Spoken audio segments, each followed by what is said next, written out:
Oh my gosh, this is Michelle Vandepass, and I am so excited because Julia Cameron is my guest here today, and you'll know her, of course, from The Artist's Way, but in reality, she's written 31 books, and I think I've read all of them at least twice, or 35 books, I see. So I guess I've got a few to catch up on. Her most famous book is The Artist's Way, and of course, Walking in This World, Finding Water. They've been translated into more than 30 languages. And I must say, The Artist's Way has had such an impact on my life, my business life, how I run my own business and my career. I have done The Artist's Way, been through the book, and facilitated classes at least 12 times. I've done the Vein of Gold several times. Enough about all of this. Welcome to the show, Julia. I'm so thrilled to have you. Thank you. It's good to be here. I met you once in a Taos workshop that I did. Oh, my gosh, I think it was 12 or 15 years ago. And I tell you, that was a huge turning point for me as an entrepreneur. Because I think for the first time I really got that even if I was in business, I could still bring my creativity into. I understood the link between creativity and work and bringing your creativity into everything you do in the world. And I think you really talk about how everyone is creative. Do you really believe every single person in the world is creative? I do, and I sometimes feel like I've taught every person in the world and proved that they were creative. And so you have 3 basic tools, and let's just start by outlining those for the few 2 or 3 people you haven't taught yet in the world. Morning pages, artist dates, and walking. 3 basic tools. You still stand by those tools, right? I do. Why do we have such a difficult time with artist dates? Oh, well, let's talk a little bit first about morning pages. Great.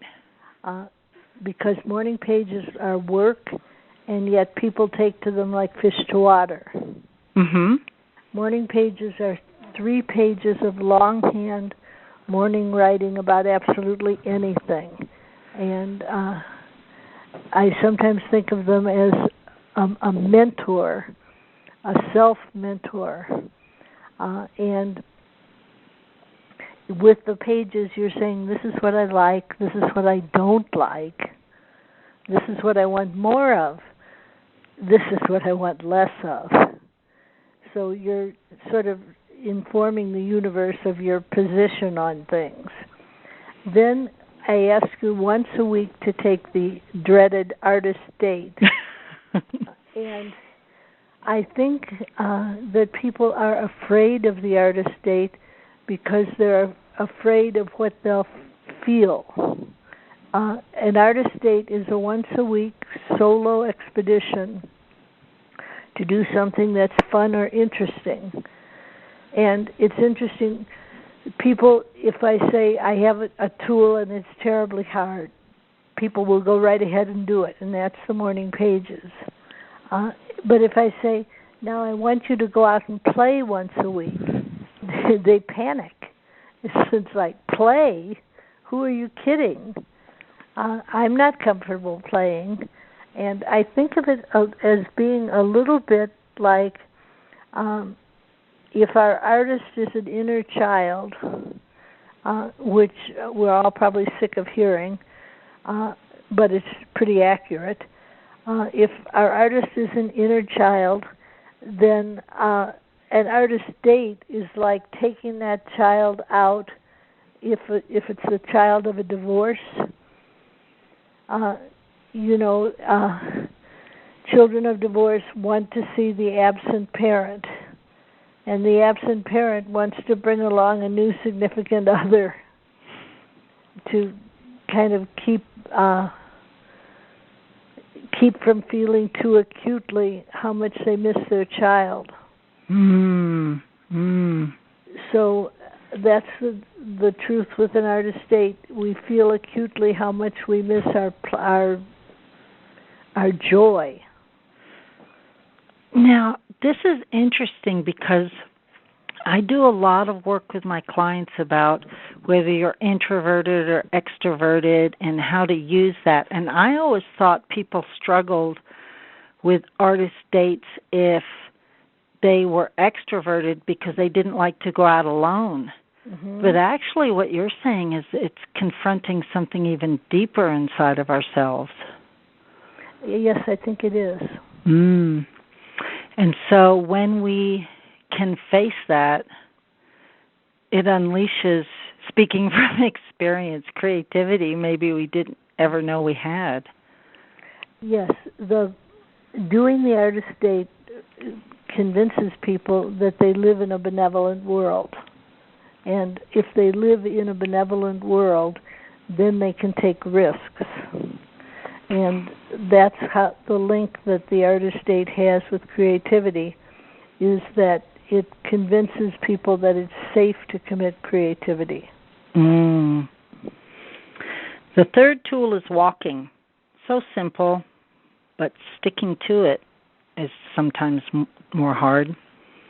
Yes, I would say so. I just bought a new pair of walking shoes, and I was surprised at how ideal they felt. Mm. And I thought, isn't that something? I wore my walking shoes to tatters. Mm. And so now I have a brand new pair of black walking shoes. They're very chic. So it sounds like you still practice what you preach. Do you still do morning pages and artist dates yourself?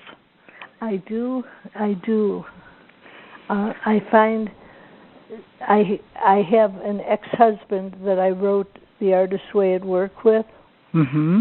And I asked him once if he still did morning pages.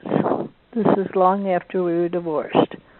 And he said, yes, whenever I get in trouble. And I thought, this is why we're divorced. Mm-hmm. And I encouraged him. I said, if you did them all the time, you might not get in trouble. I love that. Talking about ex-husbands, since you brought it up, because you have another very famous one, Martin Scorsese. Yeah. And did you find being around another totally creative, in-your-face creative person that I can only imagine he was, obviously I don't know, did that help you or hinder you to have someone like that around you? Well, I think with Marty, I was involved with him for what we can either count as years or movies. And I wrote on his movies, and he would direct a scene that I wrote, and it would come out even better. Mm. So that was very exciting. Mark, my second husband, was a tremendous catalyst for me. I say that I wrote The Artist's Way just to get him off my back. Ah. Because he was a blocked writer, and I thought to myself, he's so brilliant, he's such a good writer, gee, I should do something to help. So every week I would write, what do I think Mark needs help with? And the result of all that was The Artist's Way. I love that. So I think being in love is a great catalyst.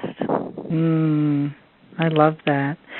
When you started, nobody knew you. You were going around, as you tell it, with pamphlets of paper and using small groups as guinea pigs right at the very, very beginning. This is before you were world famous. How did you get the message out? What kinds of marketing or business kinds of things did you have to do to really get people to pay attention to this new book that you had? Well, I want to say I did nothing. And Putnam did nothing for the first 100,000 books. And then it occurred to them, oh, maybe we have a hit on our hands. But the Artist's Way was entirely word of mouth. And I was once told that if you worked the Artist's Way, you would recommend it to 7 other people. Now, I'm not sure where they got that figure, but I do know that I went to an art show in Colorado Springs, and you know, a lot of times when you go to a big galleried show, you don't like the art. And I loved the art of the person who won, and I said, I'd love to meet her. And they said, well, she's here as it happens. So they introduced me to her, and I said, I'm a writer. And she said, well, have you written anything that I might know? And I said, well, I wrote a book called The Artist's Way. And she said, no kidding. I worked The Artist's Way, and I found myself doing art for the first time in 20 years. But she said, what you really want to do is talk to the girl who came in second. She was my college roommate, and I sent her The Artist's Way.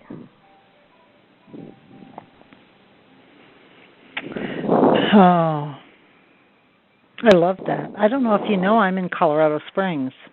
Oh, yeah. I didn't know that. So I'm calling you from here. So now, of course, I'm dying to know who it was, but I won't put that on our call live. I won't put you on the spot and won't put the artist on the spot. But I'm going through all the artists I know here in Colorado Springs, because actually you're in Santa Fe, New Mexico, right? Right. So we're just a hop, skip, and a jump away. I guess about 4 hours, something like that. You seem so gentle and just such a gentle, loving, kind spirit.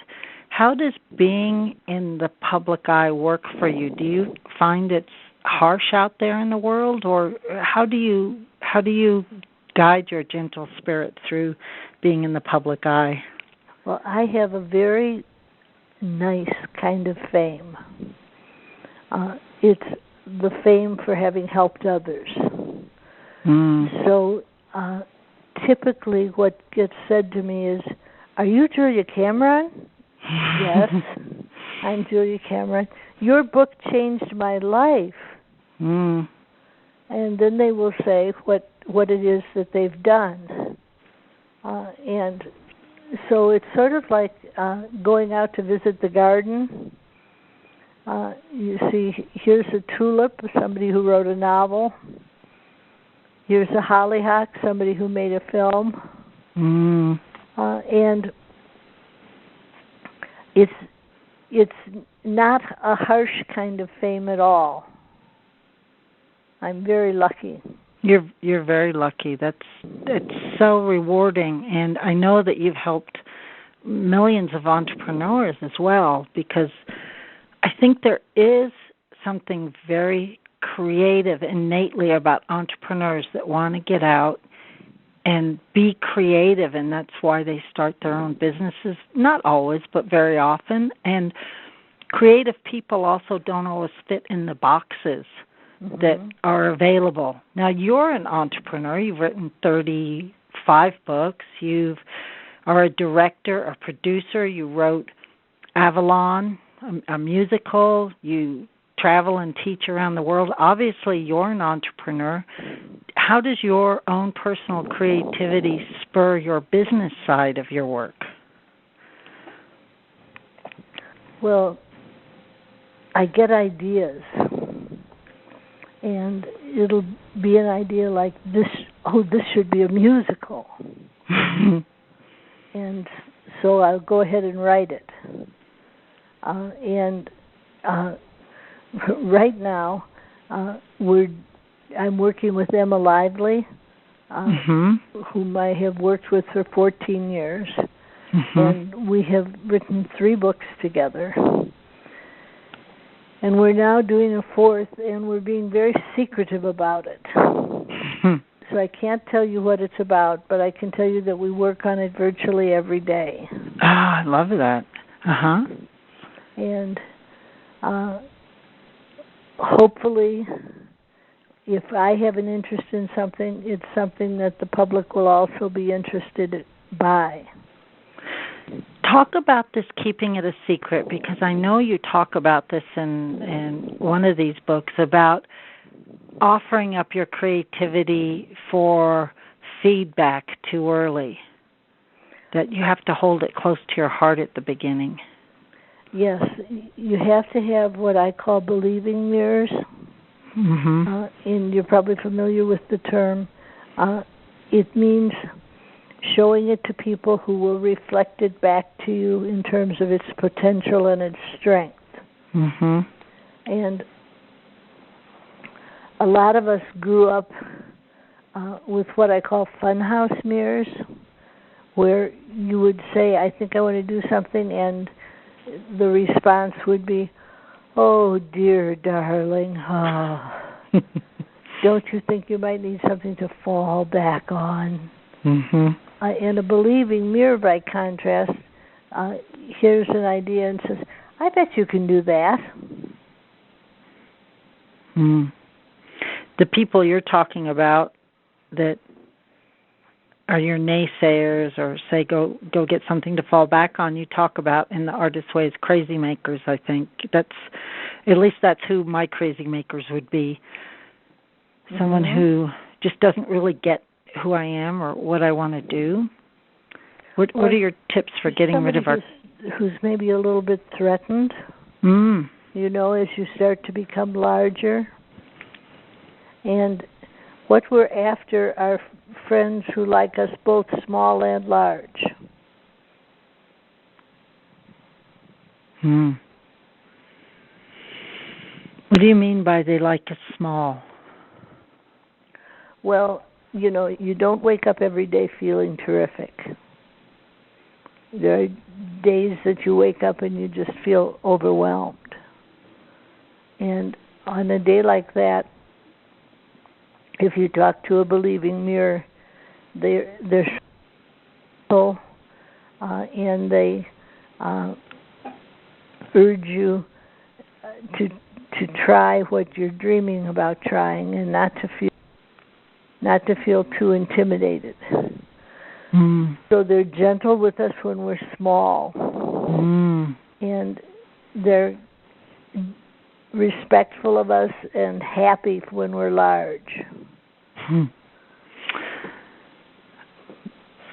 You say everyone wakes up sometimes overwhelmed. What overwhelms you? Well, right now, I'm overwhelmed because I'm getting a new puppy. What kind? A West Highland Terrier. Oh, lovely. I'm driving up to Colorado and picking up the puppy next Saturday.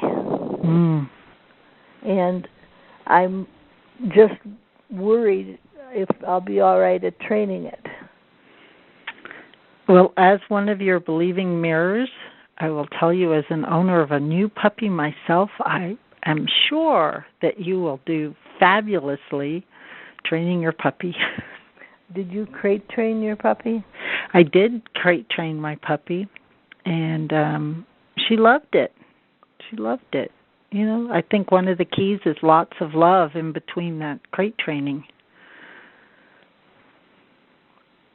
Well, I definitely will have lots of love for her.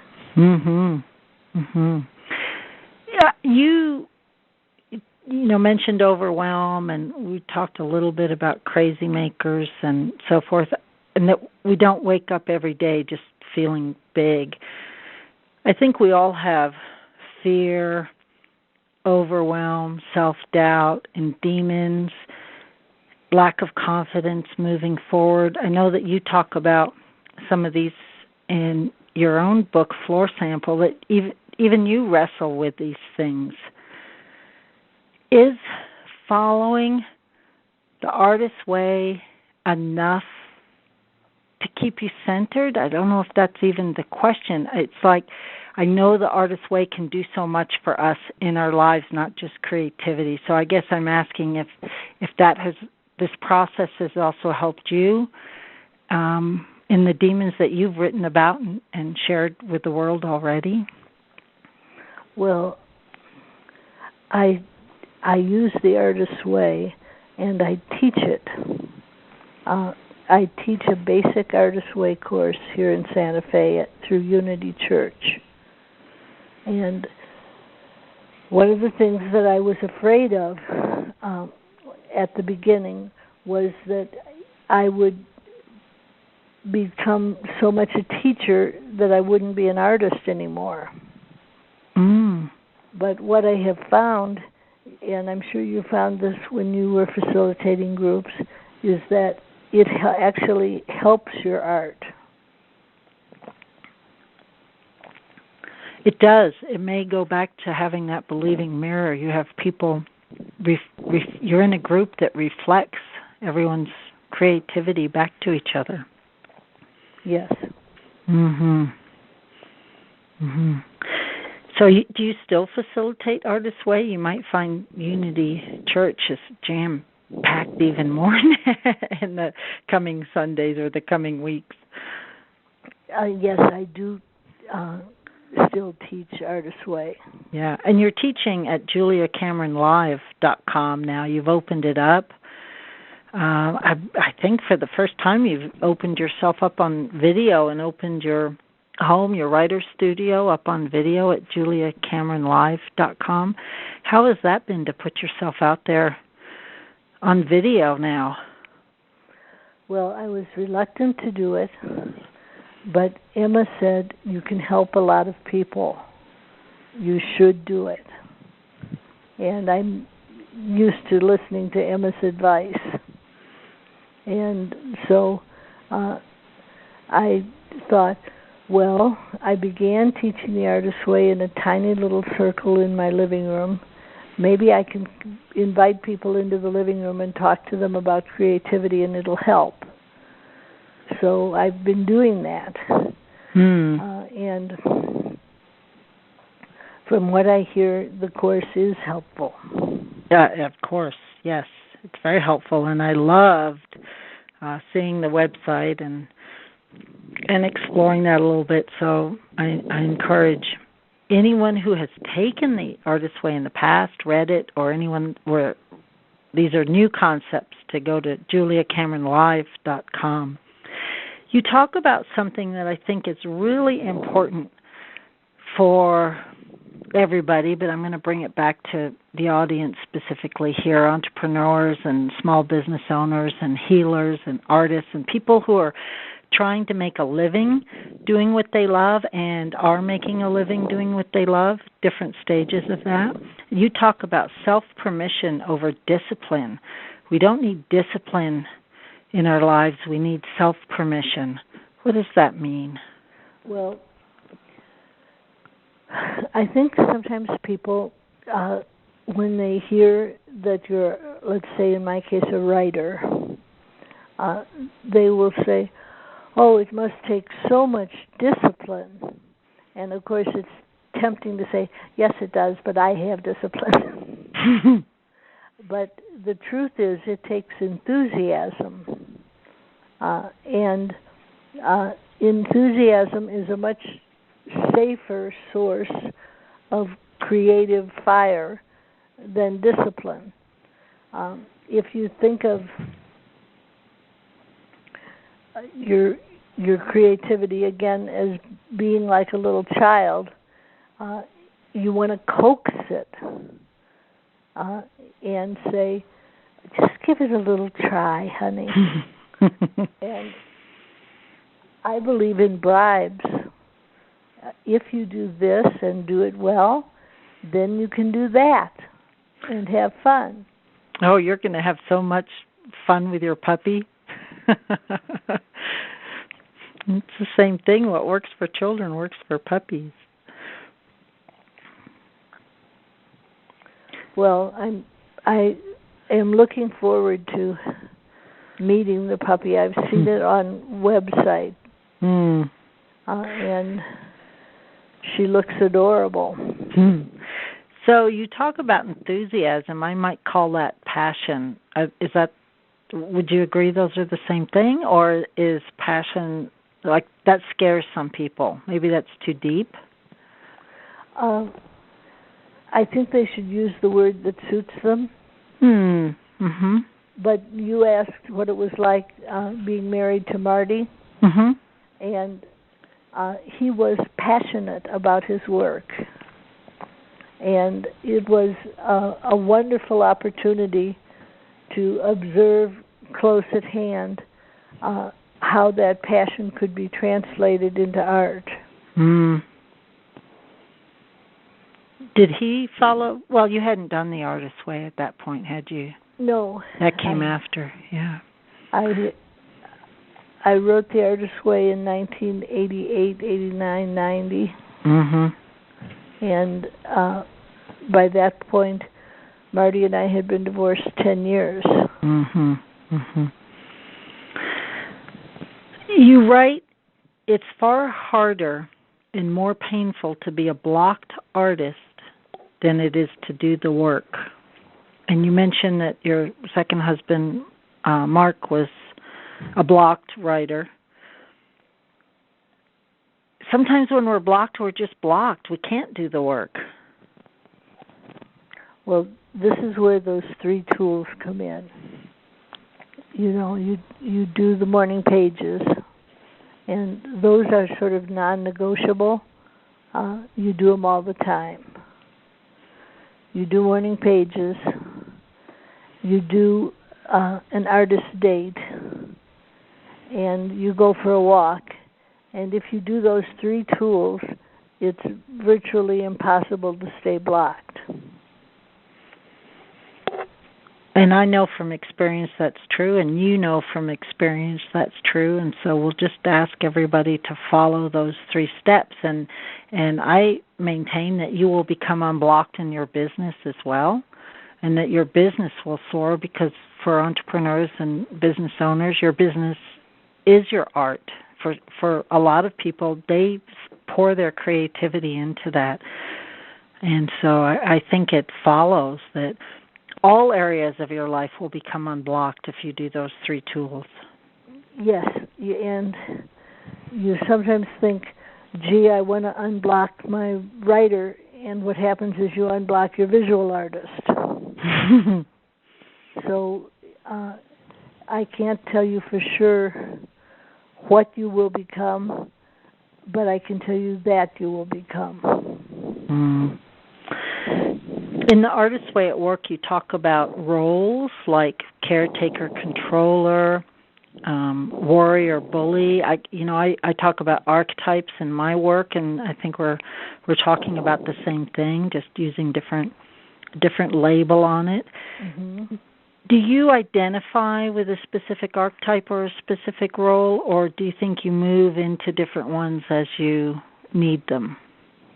Well, I have one I identify with, which is the card of the magician, and the Rider-Waite tarot cards. I have a little tin statuette of the magician reaching up to heaven for inspiration and holding out a hand for giving. And I keep that on the dashboard of my car, and I have had it there for 15 years. So I would say, yes, I identify with that archetype. I love that. From a marketing perspective and a business perspective, a magician also is one who can manifest by letting go of the small stuff and looking at the big picture, and following their dreams by keep looking at the big picture and don't get caught up in all those details. Would that fit for what you do? Yes, I believe that if we conceive of an idea, that then we get spiritual backing to bring it to fruition.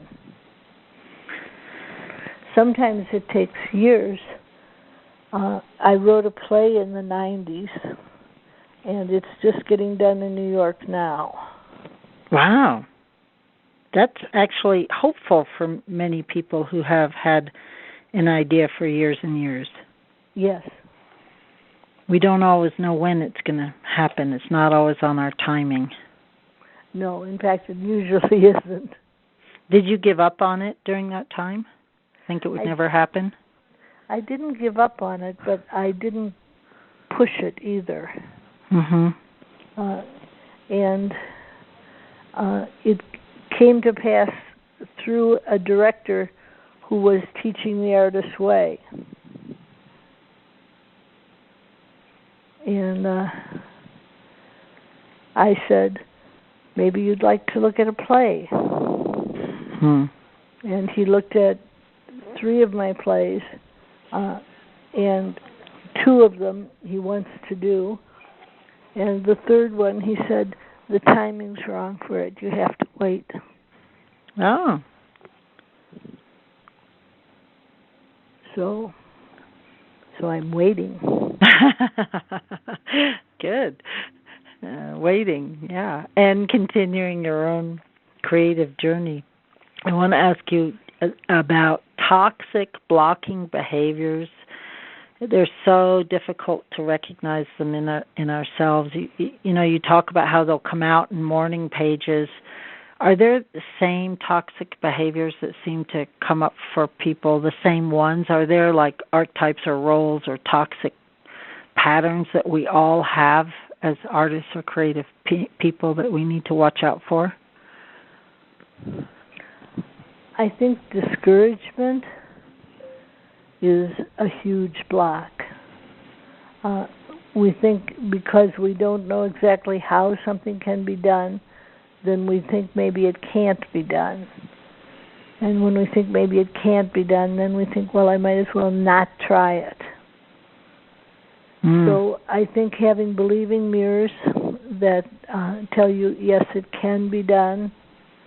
And I do guided writing, and I talk about this a little bit in The Artist's Way, that you do morning pages and you just sort of are venting and putting things on the page.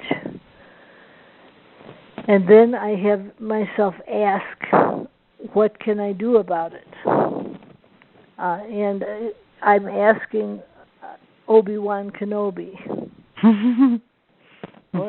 or Glinda the Good Witch or Merlin or Carl Jung, somebody who's older and wiser. And you say, what should I do about this? And then you listen. And sometimes the answer comes back very clearly and very simply. And I've learned to trust the simple answers. I've noticed sometimes with clients that it's those simple answers that sometimes bring up the most fear. Mm-hmm. Isn't it something always that we know inside of ourselves that seems so simple that causes the greatest amount of terror? Like, go write a play. Take yourself on an artist date. Is that because it's going to unleash something? I think we are afraid of how powerful we are. And I think that we are frightened to take risks. And if you can break it down into little risks, today I'm going to go to FedEx.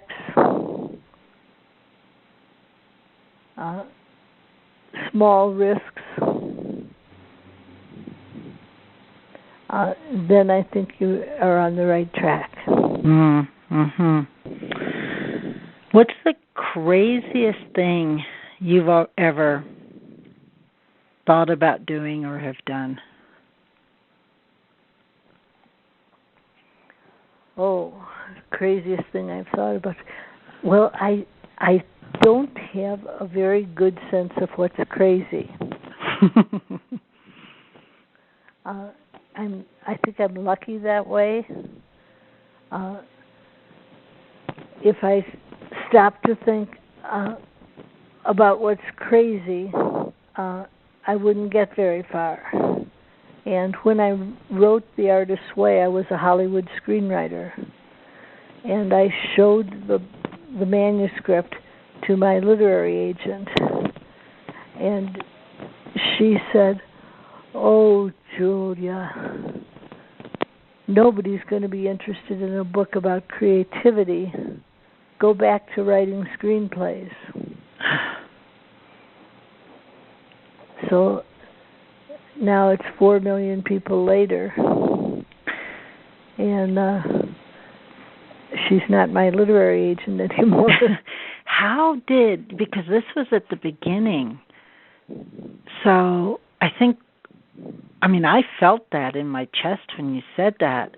How did you carry on? How did you not listen to her? Because at that point, did you have believing mirrors? Did you know enough to just forge ahead? What gave you the courage to keep going after hearing that? I'm stubborn. I'm stubborn, and I felt like if it could help one person, it was worth doing. And initially, when I wrote The Artist's Way, it was to help Mark, and then to help a small circle of friends. And then it went out in ripples from there. I'm glad you're stubborn. I have quite a temper. Do you? You say, I think it is in The Artist's Way, or maybe The Artist's Way at Work, or probably both, that anger is appropriate. That anger's perfectly appropriate. Well, I think that I was angry at the way artists were being treated, and so I wrote the book to encourage artists to have enough courage. So for you, it was an instigator, some fuel. It yes. Sort of gave you some more enthusiasm and passion to keep going. Yes. Yeah, love that. Anger is appropriate. So you've been very successful and done real well. We know you have a secret project that we're all going to be looking for here coming up shortly. And one thing I'm always interested in is what people would do if they had an extra $1 million just laying around. Is there a cause or a person or a group that you would give $1 million to? I'd make another movie. What would the movie be? I probably would make a movie out of the play that's going up in New York. And can you share with us anything else about that play? Well, it's a tragedy. Mm-hmm. It's a love story between two poets. And one of them is a manic depressive. And the other one tries to live with that and eventually can't.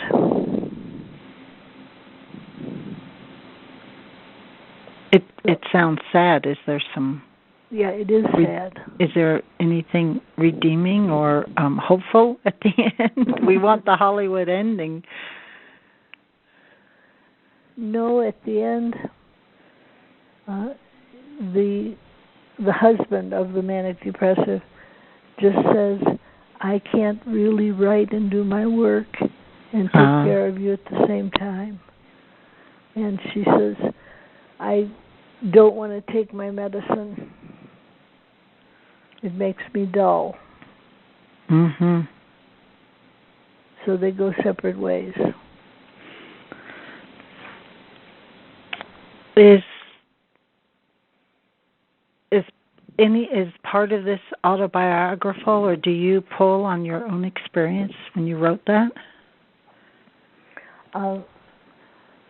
I wrote it before I had the experience of being fragile. Mm. And I bring it up because you have written about that, so I know that you are vocal about that part of your life. And I believe it spurred you on to even more creativity. Well, we hope so. Julia, it's been an honor and a pleasure, and I know that you will help millions more people now and for forever. Well, I appreciate the help in getting people to listen and to try the tools. Thank you, Julia.